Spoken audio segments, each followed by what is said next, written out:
سعودی عرب میں مقدمہ چلا، ایک 80 سالہ بوڑھے کا اور ایک 60 سالہ بوڑھے کا مقدمہ کیا ہے۔ 80 سال کا بوڑھا اور 60 سال کا بوڑھا آپس میں لڑ رہے ہیں، میں نے ماں کی خدمت کرنی ہے، 60 سال والا بوڑھا کہہ رہا ہے میں نے خدمت کرنی ہے، مقدمہ چل رہا ہے، ایک دوسرے پہ کیس کرایا ہوا ہے۔ یہاں پہ کیس ہوتا ہے جائیدادوں کے لیے، یہاں پہ کیس ہوتا ہے ماں تو رکھ لے، ماں تو رکھ لے، تیری ہے تیری ہے، خوش قسمت ہے جس کی ہے۔ یہاں پہ یہ جھگڑے ہوتے ہیں، وہاں پہ جھگڑا ہو رہا ہے ماں میری ہے۔ 60 سال کا بڈھا کیس کر کے بیٹھا ہے، یہ میرا بڑا بھائی بڑا ظالم ہے، 50 برس ہو گیا ماں کی خدمت کر رہا، اب بوڑھا ہو گیا ہے، اب بوڑھا ہو گیا ہے، اب اس سے صحیح خدمت نہیں ہوتی، اب ماں میری ہے۔ 80 سال کا بوڑھا عدالت میں کیس لڑ رہا، ماں اب بھی میری ہے، میری ماں سے پوچھ لیں میں نے خدمت میں کوئی کسر چھوڑی ہو تو اس کو دے دیں۔ عدالت نے بڑا پیچ اپ کرانے کی کوشش کی، نہیں ہوا۔ عدالت نے فیصلہ جاری کیا کہ یہ جو 80 سال کا بوڑھا ہے اس نے 50 برس ماں کی خدمت کر دی ہے، اب یہ ضعیف ہو گیا ہے، اب حق 60 سال والے کا ہے، ماں کی کسٹڈی 60 سال والے کو دی جاتی ہے۔ ہیڈ لائن لگی ہے اخبار کے اوپر، کیا 80 سال کے بوڑھے کی تصویر ہے اور وہ جملہ کیا بول رہا ہے، ہائے میرے بڑھاپے نے مجھے ماں سے محروم کر دیا۔ 80 سال کا بوڑھا یہ کہہ رہا ہے۔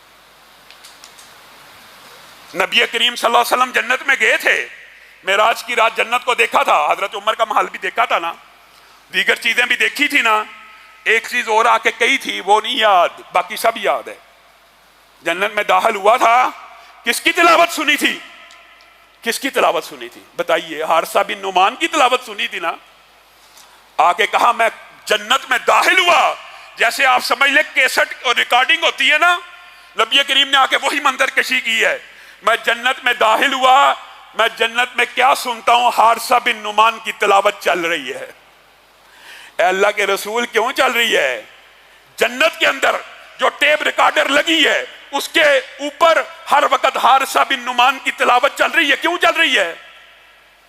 اس لیے چل رہی ہے اپنی ماں کی خدمت کرنے والا ہے۔ ماں کی خدمت نے اتنا بلند مقام دیا کہ جنتیوں کے لیے بھی اگر کوئی نغمہ ہے تو حارثہ بن نعمان کی آواز میں ہے۔ یہ ماں کی خدمت کا اجر ہے، اور ماں کی خدمت کے اجر میں لوگوں کی قسمتیں بدل جاتی ہیں، تقدیر بدل جاتی ہے، اعمال اور نیکیاں قبول ہوتی ہیں۔ میرے بھائیوں اللہ کی قسم کھا کے کہہ رہا ہوں، اور آپ سے جھوٹ کیوں بولنا ہے؟ کہنے والے کو بھی اللہ ہدایت دے، سب سننے والوں کو۔ اللہ اور رسول کے بعد، اللہ اور رسول کے بعد دھرتی کے اوپر کسی مرد پر، کسی مرد کی بات ہو رہی ہے، کسی مرد کے اوپر سب سے بڑا اطاعت کا، فرما برداری کا اگر حق ہے تو اس کے والدین کا ہے۔